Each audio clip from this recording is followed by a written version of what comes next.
अस्सलाम वालेकुम व्यूअर्स, कैसे हैं आप सब लोग। उम्मीद है खैरियत से होंगे। आज हम आपको अल-मजीद सिटी का लाइव व्यू दिखाने जा रहे हैं। देखते हैं कि मौजूदा सूरत हाल क्या है अल-मजीद सिटी की। स्ट्रीट लाइट्स जैसे जैसे आपको तस्वीरें दिखाता जाऊंगा वैसे वैसे आपको लाइव शो भी दिखाता जाऊंगा। ग्लोब है, स्ट्रीट लाइट्स, लाइन, ये जैसा कि तस्वीरों में दिखाया गया था, ये उसकी करंट सूरत हाल है।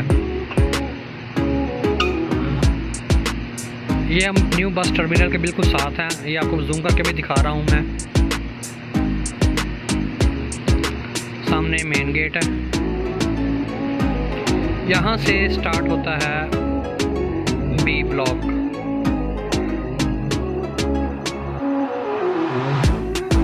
ये साथ आपको वॉल तैयार होती हुई दिखाई दे रही है। ये आबशार बनाई गई है बी ब्लॉक के स्टार्ट में ही। ये 50 फुट का रोड है, साथ पार्क दी गई है। एज इट इज़ जैसे आपको नक्शों और तस्वीरों में दिखाया गया है, सेम टू सेम वैसे ही अल-मजीद सिटी को तैयार किया जा रहा है। इसमें कोई ढकी छुपी बात नहीं है कि तस्वीरों में कुछ दिखाया जाता है जबकि हकीकत में कुछ है।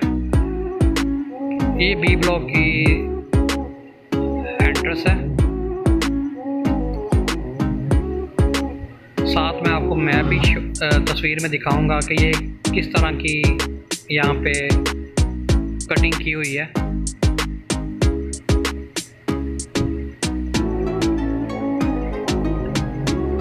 ये देख रहे हैं आप, यहाँ पे मार्केट अल-मजीद सिटी की बनाई जाएगी। तकरीबन 44 शॉप्स हैं। ये आप तस्वीर में भी देख सकते हैं। ये ब्लू कलर में ये कमर्शियल मार्केट है, यहाँ पे ये तैयार की जाएगी। ये एक डेकोरेशन वॉल है जिस इस तरह की बनेगी, बिल्कुल आपको ये तस्वीर में भी देख रहे हैं। एज इट इज़ ये तैयार होगी जैसा कि तस्वीरों में दिखाया गया वैसे ही हम तैयार करके दिखाएंगे आपको। ये उन लोगों के लिए जो आजकल कह रहे थे कि हमें लाइव व्यू दिखाया जाए। बहुत शुक्रिया, अल्लाह हाफिज़।